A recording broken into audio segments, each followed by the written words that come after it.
সবাইকে ভাইফোঁটার শুভেচ্ছা থাকলো। আমার মেয়ে তার দাদাদের ভাইফোঁটা দিচ্ছে। দেখো, তোমরা কেউ কি বাড়িতে ভাইফোঁটা দিচ্ছ?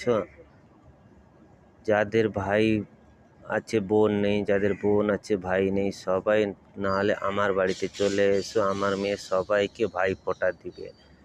সবাইকে ভাইফোঁটার শুভেচ্ছা রইলো আমার বাড়িতে আসার জন্য। অসংখ্য অসংখ্য ধন্যবাদ সবাইকে। তোমাদের ফ্যামিলি ভালোই থাকো।